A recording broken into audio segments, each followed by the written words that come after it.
Cody, what are you doing? Well, boss, you told me to try to catch potential customers using the net, so I am. Cody, what should you have done? I should have used Squarespace.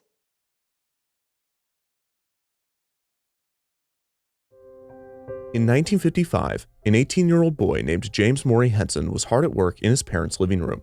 He hovered over a small table on which he had placed an assortment of materials. There were sewing tools, glue, an old felt coat that had once belonged to his mother, and one ping-pong ball.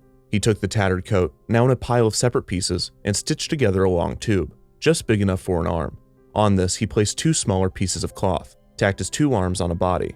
He created a triangular head and jaw, big enough for his large hand to operate. Finally, he cut the ping-pong ball in half, gluing the pieces to either side of the head and marking both with large black slash circles. He then put his hand through the bottom of the puppet, turning it to face him. What was moments ago just felt in string, Jim Henson had given character. Kermit was alive. Hello there, my name is Jim Henson and I'm a puppeteer. I'm called a puppeteer because I work with puppets.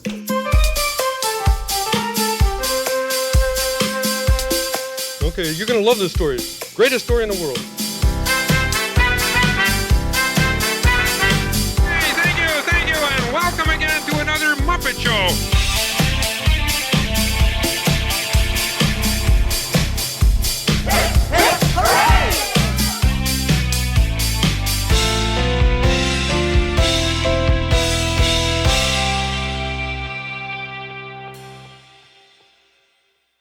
Jim Henson was born on September 24, 1936 in Greenville, Mississippi. He was the youngest son of Paul and Betty Henson. His father's work for the U.S. Department of Agriculture forced Jim, his mother, and his older brother, Paul Jr., to move back and forth between Mississippi and Maryland, eventually moving for the final time in 1948, landing just outside of the University of Maryland in a home in University Park. Jim loved music, and he would often sing with his brother as his mother played an old organ. The family owned various songbooks with which Jim would become familiar, such as A.A. Milne's songbook featuring a few personal favorites of Jim, Halfway Down the Stairs and Cottleston Pie. Jim's creativity was always encouraged by his grandmother, Dear, who clearly saw something special in the young boy. Throughout their childhood, Jim and Paul Jr. would spend the majority of their time together, often tinkering and building things such as model airplanes and radios. Jim loved to listen to the radios with which he worked, especially tuning into radio dramas. However, his love for radio would be overshadowed by the rise of a new invention, a device that would change his life, and a machine that he would use to change the world. At the age of 13, Jim Henson heard of television. He begged his parents to buy him a set, and they would a year later in 1950. Jim was enamored with TV, consuming as much as he could throughout his teenage years. He was exposed to some of the most innovative comedy performances of the day, with stars such as Ernie Kovacs and Milton Berle making a strong impression on the young boy. In high school, Jim joined his school's drama club, where he took time performing and building sets, although he heavily favored the latter. As his high school career progressed, his love for television grew, and his yearning to be a part of it intensified. He planned to attend the University of Maryland in the fall of 1954, hoping to study set design, and throughout his senior year, he began looking for ways to break into the television industry. When his local CBS station, WTOP, posted positions for their new program, The Junior Morning Show, specifically asking for young puppeteers, Jim was thrilled. There was only one problem. He knew nothing about puppetry. Despite this, Jim jumped on the opportunity, checking out 2 books on the performance medium from his local library. These books taught him not only how to operate a puppet, but how to properly build one as well. Jim's first creation was a ham puppet named Pierre the Rat, which he used in his audition for the Junior Morning Show. Jim's work paid off, and he was offered a position at WTOP, with a starting pay of $5 per episode, or about $70 today when adjusted for inflation. The show, hosted by local television personality Roy Meacham, only aired for 3 weeks. It was quickly canceled for violating child labor laws by employing children under the age of 14. Despite the Junior Morning Show airing for such a short time, a local newspaper writer praised the puppet segments. In Jim's short stint on the show, Meacham grew a fondness for the young man, and he invited Jim to appear on his other WTOP show, Saturday, where Jim would create short skits in which puppets lip-synced to music. Saturday would only last until August of 1954, just as Jim began his first semester of college, but he wouldn't be absent from TV for long. James Kovac, a program director for the local NBC channel, WRC-TV, spotted Jim's talents through his work with Meacham. Kovac would put Jim to work, asking him to perform as puppets on various programs on the station. It was around this time that Jim would first use the term Muppets to describe his creations. For years, it was believed to be a combination of marionette and puppets, but he would later admit that it was just something he made up. Early in his college career, Jim decided to switch his major from production design to home economics, which taught similar skills with a less rigorous course load. Perfect for Jim considering he spent much of his free time performing. Serendipitously, the University of Maryland had decided to add a puppetry class as part of the home economics curriculum. The class was taught by a professor with no experience in puppetry, meaning that Jim, now somewhat known for his stints on local television, had the most experience in the class. This, combined with his abundant confidence and tall stature, is what first caught the eye of 20-year-old Jane Neville. After Jane proved to be a proficient puppeteer in the class, Jim took notice of her as well. The soft-spoken yet commanding freshman approached her, asking if she would be willing to perform with him on some of his programs. She agreed. With the help of an additional talented hand, the two would continue to develop and improve the style of the Muppets, with more elaborate lip-syncing routines and skits. In early 1955, Jim and Jane began performing puppet skits on WRC-TV's new variety program, Afternoon. Despite his success on local TV and healthy compensation for his work, Jim was not content. It might have been self-doubt of his own talents, or it could have been a general disinterest in puppetry as a future career. No matter the reason, Jim shyly begged a reporter at WRC-TV to talk to Kovac for him and convince him to give him a job as a crew member instead of as a performer. The reporter laughed Jim off and encouraged him to stick with puppetry. It might just make him rich. Jim and Jane's segments on Afternoon were so entertaining that it was no surprise that WRC-TV wanted more. However, the offer they extended was more lucrative than they could have realistically hoped. WRC-TV wanted to place Jim and Jane in a 5-minute slot between the evening news and The Tonight Show, where they would exclusively write and perform their Muppet segments. The new duo would not hesitate to accept the offer, and they were excited to play around in their new creative sandbox.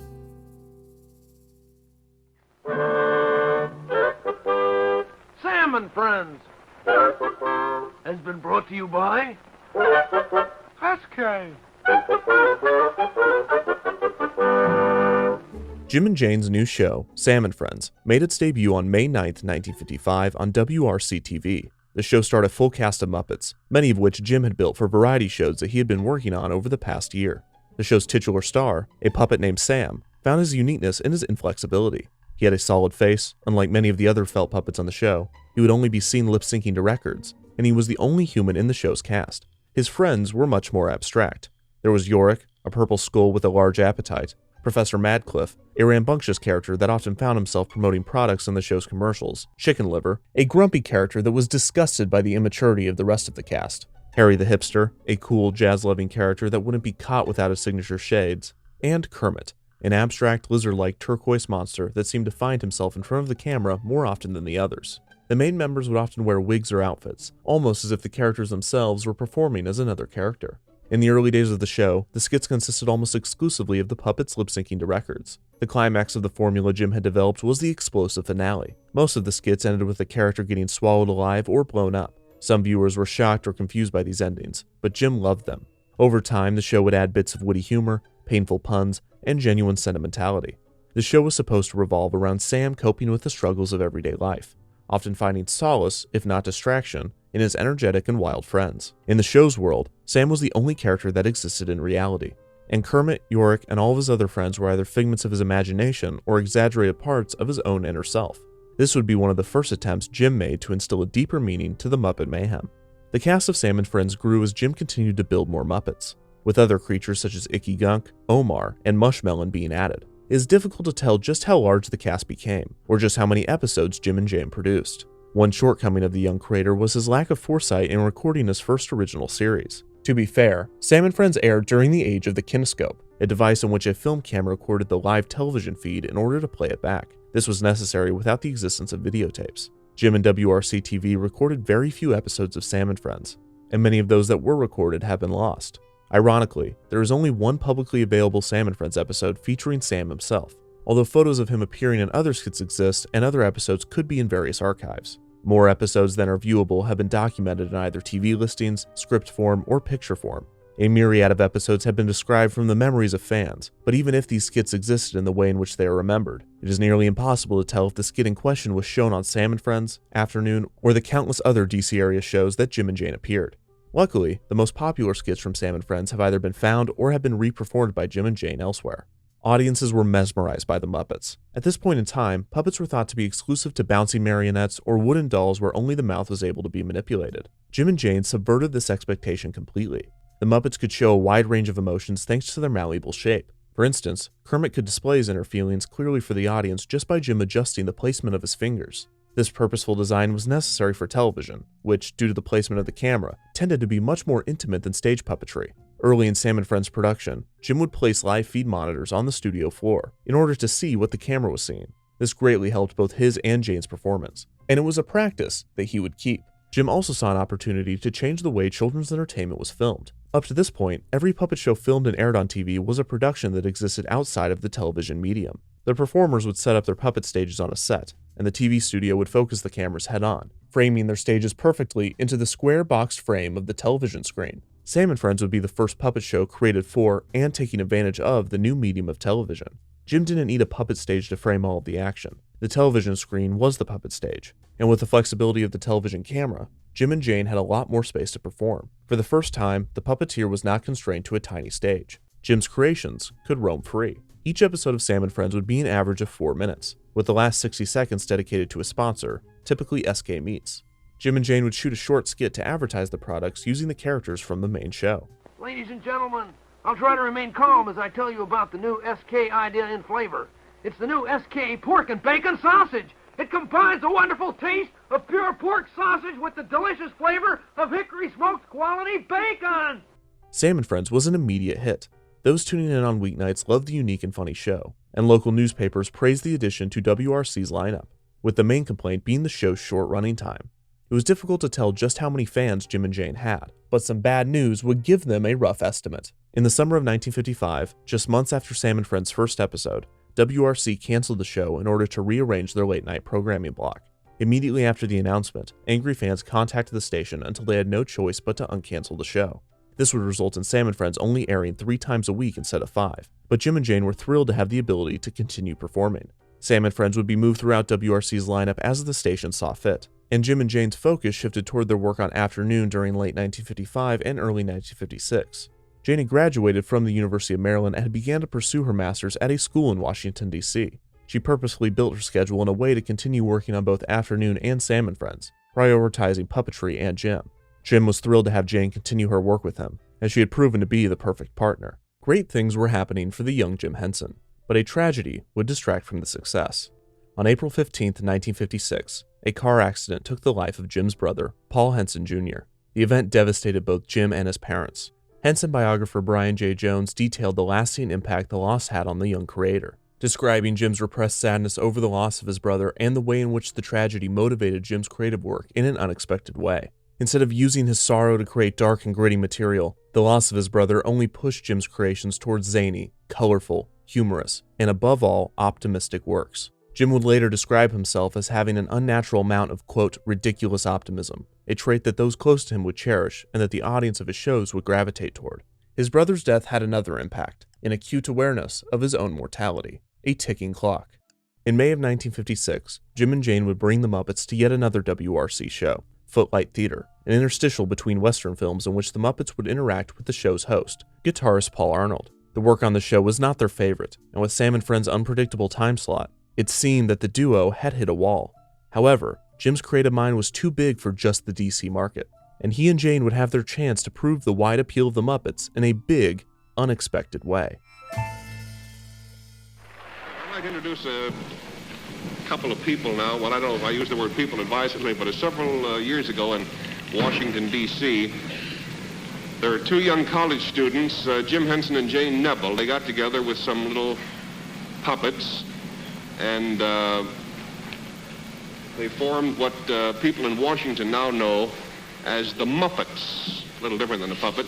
And you folks in Washington, D.C. know them very well. They've been appearing there over at WRC-TV for 2.5 years, and they're very big favorites, and we can see why. We had them on our Tonight Show a few weeks ago, and they broke it up, so we're happy to have them with us today. Here are the Muppets. On October 11, 1956, Jim and Jane would make their first appearance on The Tonight Show with Steve Allen, the show that they regularly preceded in WRC's lineup. Producers of Tonight had caught wind of a peculiar puppet show that was airing before them in Washington, D.C., and they had asked Jim and Jane to audition for the show. They would be brought on to perform a sketch. introducing the Muppets to the entire country for the first time. Jim decided to take I've Grown Accustomed to Your Face, a funny lip-syncing sketch with Kermit and York. At this point, York was the audience favorite of the Muppets, coming out on top of a popularity poll. Sam and Mushmelon were second and third respectively, and Kermit was fourth.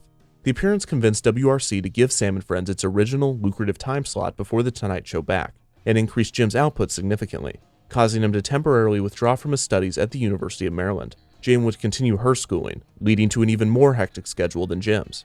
They were now having to perform Sam and Friends live twice a night, and make appearances on other shows. The hard work was paying off. Sam and Friends was getting better, with the duo improving the puppetry, gags, effects, and scenarios.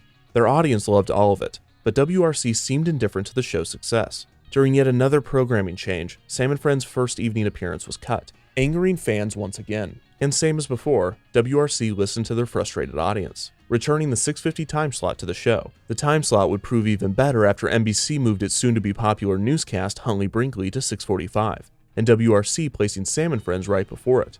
This meant Sam and Friends was the lead into the two most popular shows on the channel. Jane exclaimed, quote, "I mean, what could be better? You have national news, international news, weather, sports, and Kermit." Between the new programming and their appearance on The Tonight Show, the Muppets were on their way to stardom. The sheer amount of content that Jim and Jane were outputting was impressive. Even more incredible was its quality. Jim quickly developed a sort of perfectionist nature, while his time to develop and rehearse was limited, and there was only so much he could do before they went on the air. His creative eye was sharpening, and the little tweaks and nitpicks that he had were helping produce something extraordinary. He was beginning to come around on puppetry as an art. In the summer of 1957, Jim and Jane were approached by the John H. Wilkins Company to create a series of short commercials promoting Wilkins coffee. Jim agreed, but if Wilkins was expecting anything short of absolute Muppet madness, they were in for quite the surprise. We're here to persuade people to drink more Wilkins coffee, What's the club for? to get their attention. Do you have any Wilkins coffee in your house? No. You know, a house isn't a home without Wilkins coffee. The 10-second adverts featured two new characters, Wilkins, a Muppet that loved Wilkins coffee, and Wontkins, a Muppet that hated it. Wilkins would constantly punish Wontkins for not drinking the coffee, sometimes threatening the audience as well. Both would be voiced by Jim, in what would be his first consistent vocal roles, as Sam and Friends still heavily relied on lip-syncing. The short ads were funny and violent, and they were more successful than Wilkins or Jim could have imagined. The advertisements became sort of a national phenomenon, further placing the Muppets into the national cultural conscience. Wilkins Coffee would even merchandise the advertisements with two hand puppets of Wilkins and Wontkins, which would be a huge hit. In 1958, Sam and Friends would win the Emmy for Best Local Entertainment Program. There seemed to be no limit to the Muppets' potential, but Jim was unfazed.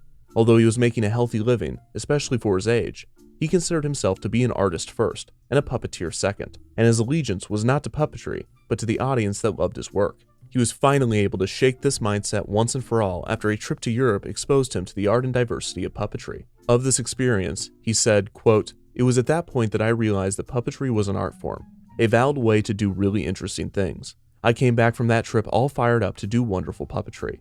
During this trip, he had grown a full beard, which he would keep, and would become another aspect of his unique look. He returned to performing on Sam and Friends. A college friend of Jim, Bob Payne, had assisted in Jim's absence. Jim's trip had taken his abundant creative energy and focused it, and he had a few things he needed to do in order to become the creator he knew he could be. In 1959, he would resume his classes at the University of Maryland, and more notably, Jim Henson would begin to date Jane Nebel. The two had actually both been engaged, Jim to a teaching student named Anne Marie Hood and Jane to a man named Bill Schmidtman.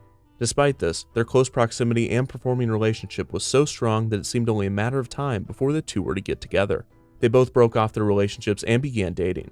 The newly formed Muppets Inc., in which Jim owned 60% and Jane 40%, would be the foundation for their relationship. Jane would recall that the relationship was less based in romantic passion than it was in the passion for the work, and the admiration and respect the two had for each other and their talents. The two would be married on May 28, 1959, taking a short break from Sam and Friends to go on their honeymoon. When they returned, Jim's passion for puppetry and the show was stronger than ever. The Wilkins ads had instilled confidence in his ability to create sketches without a track, and he began testing out different voices for his Sam and Friends characters, giving Kermit, what seemed to be his favorite Muppet, the voice that was closest to his own, a soft-spoken, throat-heavy, nasally voice that would become both Kermit and Jim's trademark sound. Yes, indeed, but let's not be quite so formal. Why don't you just call me Kermit, and I'll call you, well, what would you like me to call you? Chet Huntley. Oh, okay, Chet Huntley. These original sketches were created by Jim producing a 4.5-minute soundtrack of the dialogue and music that he and Jane would then perform to. Jim also began to experiment with animation. He always enjoyed drawing his Muppet creations before building them, and much of Sam and Friends promotional material were images he had drawn himself. Animation, a natural next step for the ambitious creator, would become a personal passion of his. The new aspects of the show resulted in some of the most impressive and memorable episodes of Sam and Friends. Man, you're just a beginner. I'm an old hand at this stuff. Watch. Hey, a real watch. With moving parts, no less. Gee, have you taken this course already? No, man, I'm a natural. Been doing it for years. In May of 1960, Jim finally graduated from the University of Maryland. In the time he resumed his college education and completed it, he had married Jane, and she had given birth to their first child, a girl named Lisa Marie Henson. Just weeks after her birth, Lisa was already engulfed in the hectic life of the Muppets. That summer, Jim, Jane, and Lisa traveled to the 1960 Puppeteers of America convention. Jim went to the convention to see the works of and network with the famous puppeteers of the time. Here, he would meet television puppeteer Bert Tillstrom, who was well known for his program, Kukla, Fran, and Ollie, a show in which an ensemble of puppets acted as members of a theater troupe trying to put on a show. Tillstrom would introduce Jim to a few of his acquaintances, including his puppet builder, a man named Don Saleen, and a young agent named Bernie Brillstein. Brillstein was uninterested in taking another puppeteer on as a client, but Tillstrom urged him to give Jim a chance. Brillstein invited Jim to a meeting in his New York office, describing that the first time he saw the puppeteer, he looked to be, quote, a cross between Abe Lincoln and Jesus. Jim brought in a box of Muppets and performed a few skits for the agent. Brillstein was blown away, signing him on as a client without further hesitation.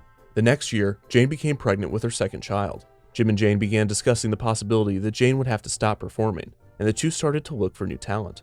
They did so by traveling once again to the Puppeteers of America convention, this time hoping to find someone to hire. The couple ran into a 21-year-old puppeteer named Jerome Jewell, a smart, witty performer that was already a fan of the Hensons. Jim would sign him on as the first employee of Muppets Inc. Another potential candidate was the 17-year-old son of notable performers Mike and Frances Osnowitz. The shy young boy was a gifted performer, but like Jim before him, he had little interest in making puppetry a career. Jim was determined to stay in touch with him, and hopefully after he graduated, Jim could hire Frank Oz to be a full-time performer with Muppets Inc. Jewel began work on Sam and Friends, taking over Jane's position. He proved himself to be a competent puppeteer and an incredible writer. Sam and Friends was at the height of its popularity throughout 1961. However, Jim was ready to move on from the show, to experiment with the art form and push the boundaries of puppetry. Jim would write the following in his often succinct journal, quote, Sam and Friends, last show, December 15th, 1961. The end of the final show saw the entire set exploding around the cast, a fitting finale. Sam and Friends characters would continue to be used by Jim and Jerry in various live and televised performances over the next few years. Some would evolve into some of today's recognizable Muppets, and Kermit would remain on Jim's arm as he took Muppets Inc. on its next adventure. Sam and Friends would be missed by its fans in the DC area, but they had a feeling that this wouldn't be the last they would see of Jim Henson. I'm going to explain about Muppet's meteoric rise in fame in both the world of entertainment and the field of commercials. Okay, just so you don't tell them the truth. Charles, I'm sure. I sincerely hope you'll see at my birthday party tomorrow, Minstrel. It would be a pleasure, your loveliness. Well, I tried. Hey, you know what a puppet is. You're a puppet.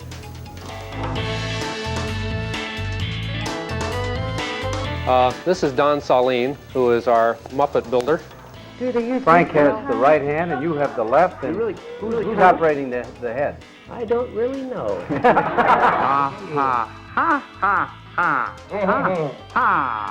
Hey, Doctor, there's a hole in your headlight. Now get out of here.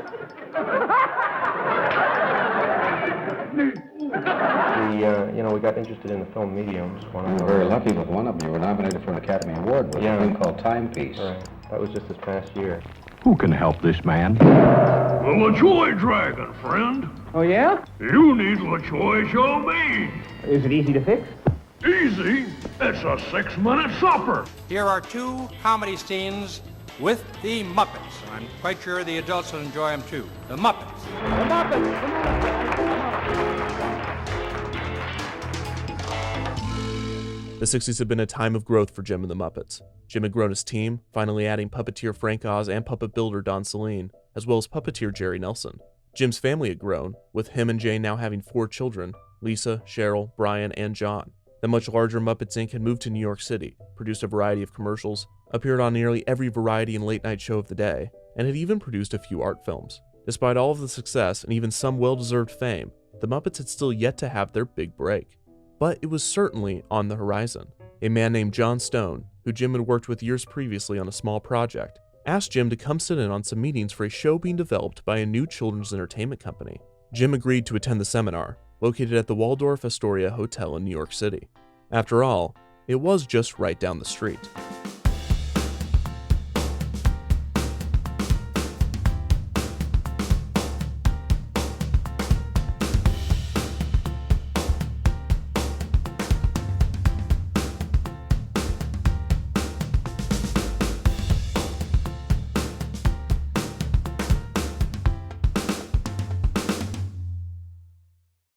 This episode of DefunctTV is sponsored by Squarespace. I should have used Squarespace. Yes, Cody should have used Squarespace, because with Squarespace's all-in-one website design tools, creating an eye-catching website has never been easier. The good people at Defunctland even created one to help Cody, using Squarespace's unique gallery of gorgeous templates. And now, Squarespace is offering a free trial and 10% off your first purchase. Just go to squarespace.com/defunctland or click the link in the description to sign up and start designing your website. That's squarespace.com/defunctland.